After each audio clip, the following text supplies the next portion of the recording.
Whatever force is out there, if everything goes right, one day you are going to be old. And there are going to be young upstarts around you thinking you're nothing.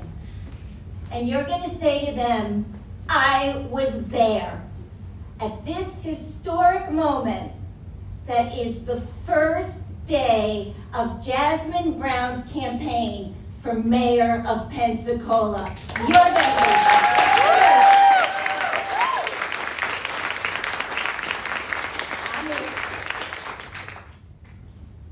Many of us first met Jasmine out on the streets. We met her at speak outs, we met her at rallies, we met her at protests.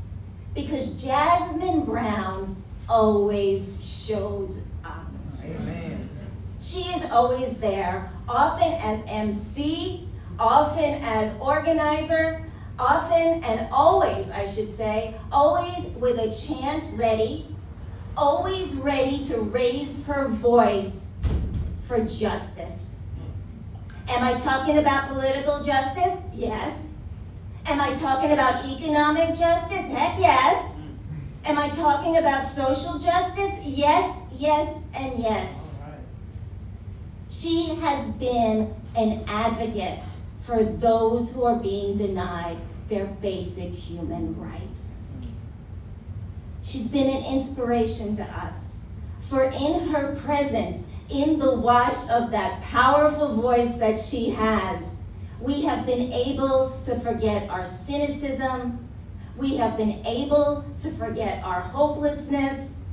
We have found the will to keep on fighting for the basic human rights and things that we all deserve.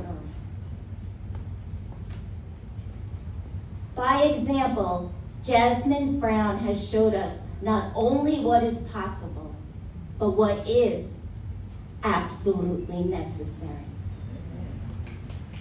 And what Pensacola needs is a mayor like Jasmine Brown. All right. Because of course, Jasmine Brown is not just a big voice. She is a committed community leader, and here I'm speaking from personal experience. She's a humble person who's not afraid to do the grunt work of organizing.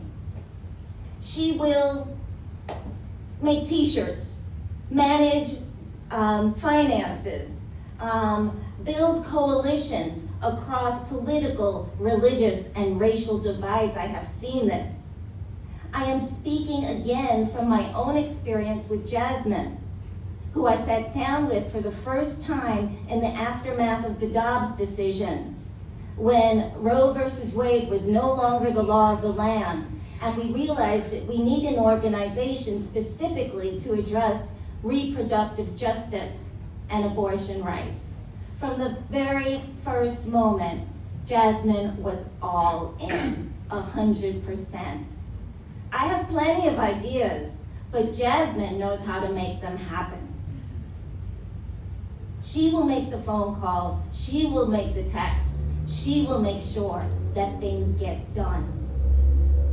She is the force behind our outreach and educational programs. Without Jasmine Brown, we would not have made the significant progress we made toward Amendment 4.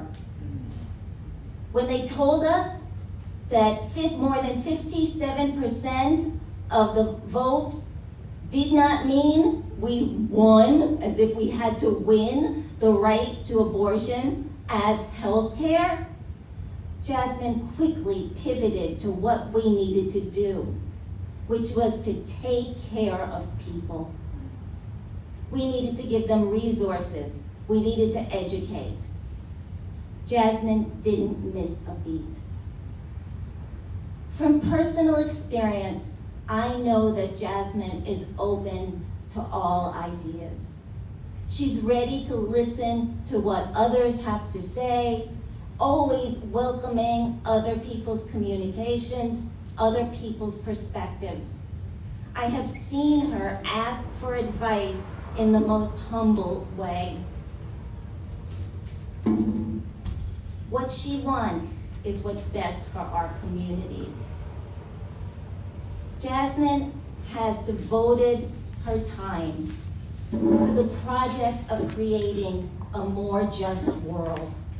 One that doesn't only benefit that 1% of grotesquely wealthy Americans, but one that benefits, that allows all of us to thrive. She sees Pensacola, our Pensacola, not only being gentrified, but also subject to an amnesia by our leaders about what matters most to us.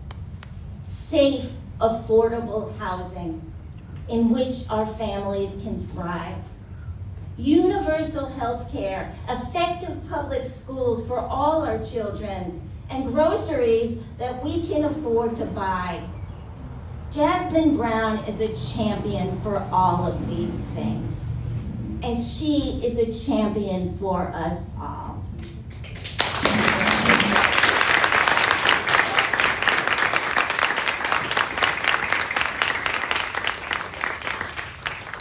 Jasmine Brown is the mayor we deserve. Amen. How are we doing? All right, my name is Sol. I'm a community organizer, like Sarah said. So I live here in Pensacola, and I've known and worked with Jasmine for 2 years now.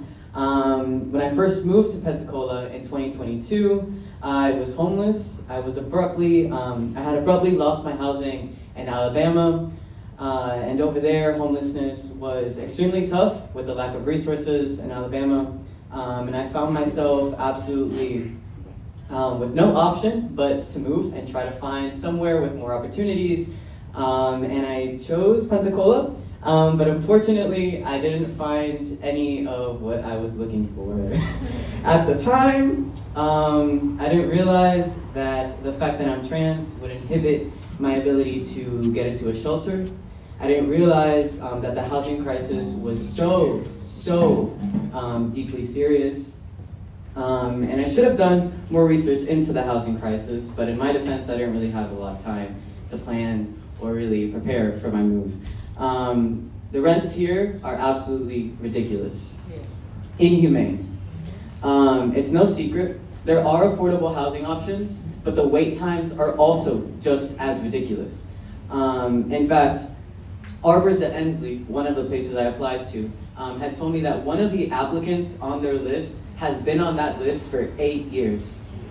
And who knows how many years other applicants on that list have been in there. It's absolutely ridiculous. There is no option for our people here in Pensacola. And it is a shame. And so let's hope my hair isn't gonna go gray by the time they call me. So through this period of my life, though this period of my life was not the best, it did teach me one thing, and that's that homelessness is a direct cause of the profit-driven capitalist system. That's it. The programs that exist to prevent homelessness, some of which I have volunteered with or have sought help from, serve as band-aids on a bullet wound. Because as long as billionaires exist, so will homeless people. Both should not exist, by the way. In a just system that me and Jasmine and many community organizers here in this room are fighting for, those two things would not exist. People would have guaranteed housing. People would not be suffering from this SNAPS crisis. People would have food to bring home to their children. These facts moved me to organize for socialism. And because of it, I was fortunate enough to meet Jasmine.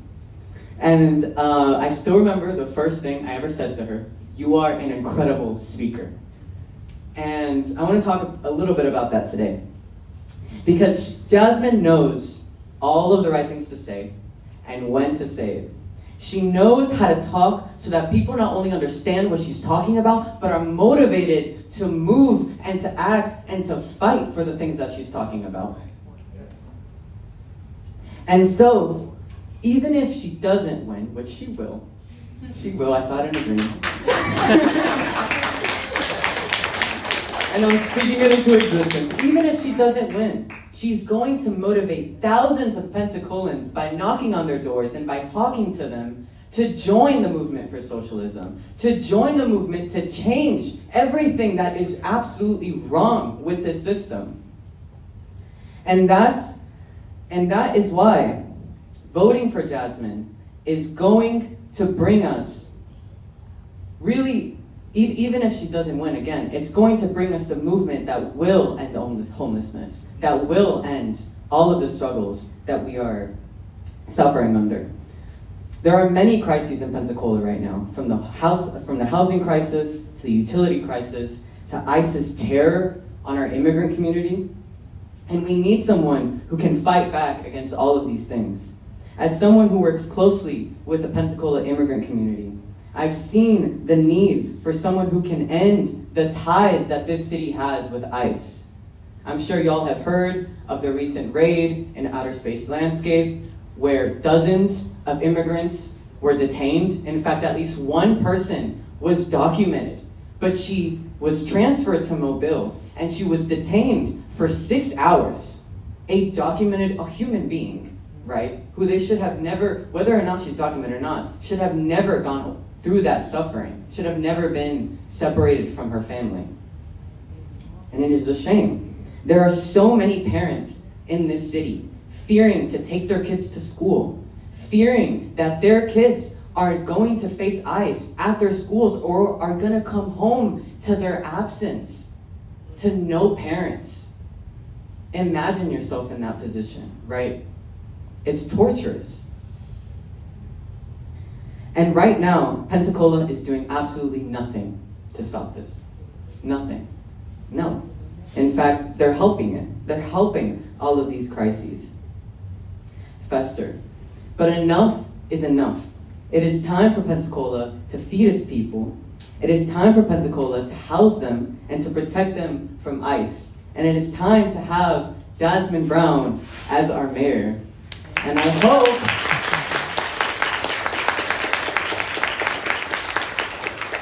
hope you all leave tonight thinking the same and wanting to fight for the movement that me and her are fighting for. Event here today. They've been very, very accommodating, very helpful. I'm grateful for their support. I really want to thank my campaign team, who is really shielding me from being so stressed out. They are taking on a lot of things. I want to thank the other speakers for talking about our experience in the struggle together and for being organizers themselves and putting their time and effort into fighting for a better world. And I want to thank my parents and my family for making me the person that I am today, for always being people who have a good heart and having integrity and showing me how it is to be a good hard worker. And finally, I want to thank Deshawn, my now fiance.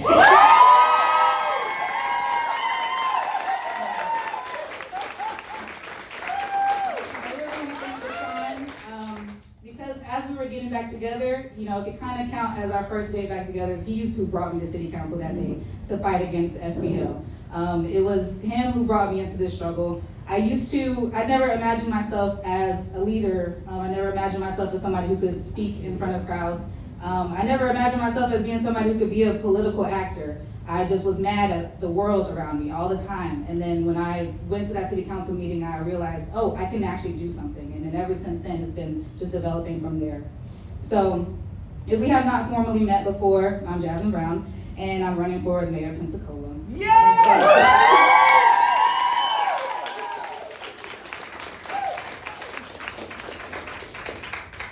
So, those years of my life where I just looked around me and felt pessimistic and frustrated, I finally, in 2022, is when I took that step from observing to acting. And again, about that struggle with FPL, we're still fighting them. We spoke this year up against FPL's recent rate hikes that they're trying to put on us. And so I see that when I've gotten into this struggle, it gave me hope. It unlocked a newfound sense of hope in myself and in my people and the people in this community. I saw how much potential we have. If we can build unity, if we can organize ourselves around basic demands that we all share, we absolutely can change things. We can change our circumstances. We don't have to be pessimistic. We just have to be realistic and consistent and committed to building a movement for working class people. So let's be honest about what our city government is right now. It's not neutral. It's not some referee calling fair shots in a fair game. Right now, City Hall works like a customer service desk for the rich and powerful. The developers, the corporate lobbyists, the corporate landlords who often don't even live here. My landlord is in Chicago. They have a direct line. They get the tax breaks, the zoning changes, the contracts, and the rest of us get the bill and the flooded streets and homes. We are squarely in the middle of a housing crisis. The Wall Street hedge funds are cashing in on big deals and tax cuts. Corporate landlords are hiking rents far above our heads, and our wages stay at the same that they've been. They stagnate. They continue to stagnate. While they keep hiking up these rents and building luxury condos, these condos get to face our beautiful coastline, but the back is turned on the people who live here and make the city run. This isn't a market, it's a racket. And the result is our neighbors, the cooks, the cashiers, the veterans, the seniors are being evicted from the city that they built. City officials celebrate ribbon cuttings for luxury condos while working people are doubling up in apartments. I've visited people and talked to them, and they are, sharing rooms packed in like sardines because they can't afford a reasonable place to live. That's a shame. And so, while our city officials are celebrating these billion-dollar homes, our teachers are priced out of the neighborhoods that they serve. Our city buses are underfunded while public money continues to pour into parking garages for tourists. They tell us there's no money for affordable housing, but there's always new money for a venture project. They tell us there's no money for rebuilding the old Baptist hospital property into something our community actually needs, but there's always money for a new police tank or a new tax break for a downtown hotel. The mayor's old boss, Quint Studer, has a weekly newspaper column telling us we have to live within our means and be better entrepreneurs, while his friends in City Hall hand over millions of our dollars so he can build luxury apartments. This isn't a conspiracy, it's just how this game is rigged. Our city is structured to build and protect the wealth of a few, but the jig is up. Why is that? It's up. Why is it that we, the average person in this room, why don't we get a say? We should. That's why this campaign is a socialist campaign. When I talk about socialism, I'm not talking about some scary word our underfunded schools has taught us to be afraid of. I'm not talking about this scary word that we've been trained by our media and many of our political leaders to fear. I'm talking about the simple idea that we, the people of Pensacola, should have a real say in the decisions that affect our lives. Right. That's right. Right now that power is in the hands of a few, and we want to bring that power back home to us. Socialism is about democracy, not just showing up to vote every 4 years, but having democratic control over our housing, our jobs, and our environment every single day. Because we don't need more ribbon cuttings on luxury apartments that most of us can't afford. We need secure housing for our families, streets that don't flood, and wages that actually pay the bills.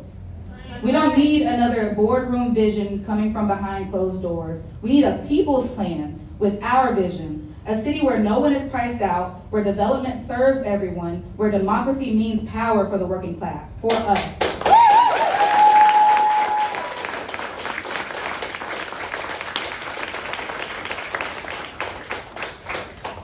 Right now, the best vision for the city that Reeves and his developers can offer to us is reimagine Pallet Box. And how do they want us to reimagine it? Fresh bricks and fancy lights, things that raise the property value for the richest people in our city, while downtown rent is skyrocketing and just blocks away, our people are being flooded or priced out of their homes. The people of the city see the limits of this mayor's imagination. We don't want to just reimagine how profitable the wealthiest part of our city can be. We want to reimagine Pensacola. We want to reimagine City Hall. We want a vision that lifts all of us up. We want a vision that puts power into our hands. We want a vision that gives us dignity, a vision that makes it possible for working families in this city to imagine a future. And make no mistake, we are demanding our future.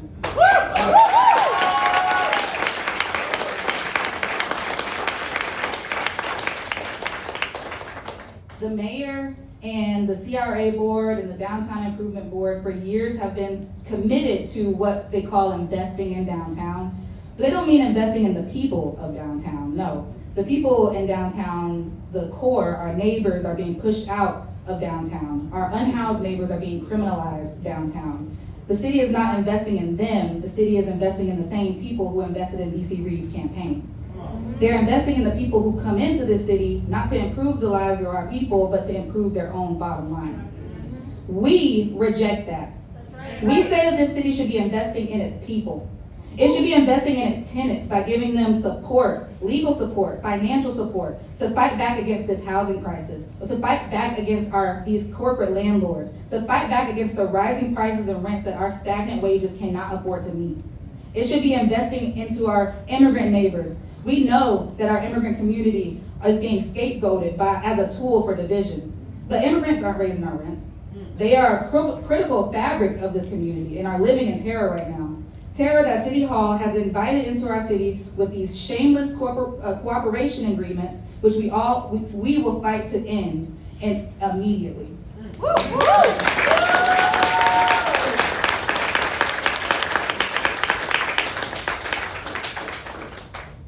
It should be spending less time getting input from corporate businesses and more time listening to our community.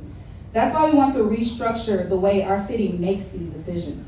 Taking these decisions out of the hands of appointed development boards and giving them back to the people, the neighborhoods in our work, and have neighborhood and workplace councils. Mayor Reeves says that we can only solve our problems by courting more developers, more out-of-town investors, more profiteers who are drawn to our city because it funnels the public's money into their profit schemes. We say that the only thing that can solve our problem is for the people to take the wheel. For working people in the city to be organized, to be in positions of power, and to demand that our city meets the needs and priority of our needs.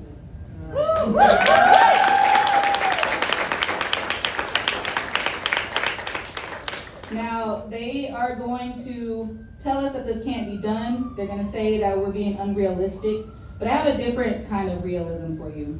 I'm realistic about the power of organized people. So when they call us radicals, you know what they're really afraid of? They're afraid of you recognizing your own power. They're afraid of you getting organized. That's what they're truly afraid of. So the working people of the city are the ones who make it run. We're the ones who have the real power. We're the ones who understand our needs. And we're the ones who are going to make the real change that needs to happen in Pensacola. We're not stupid. I've gone to city council meetings and I've seen those leaders talk to people like they don't know anything about their own lived experience. But we know we can trust our gut. We're the ones who live our lives, and we're the ones who know that something is not right. That's right.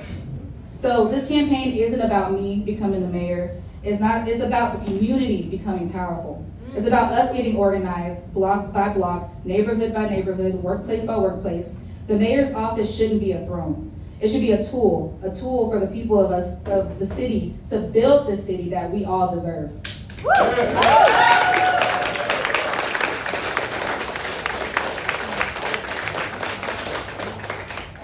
A city where you can afford to live.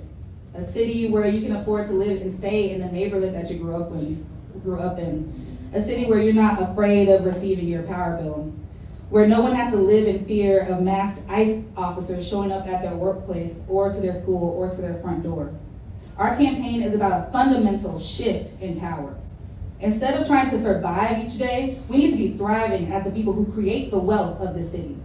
We are building a movement that gives voice and confidence to the working people of Pensacola. It's time to stop going around in circles while the elites trade places. We are building the fight for a better future, a socialist future where the economy is planned to meet the needs of the people and of our planet.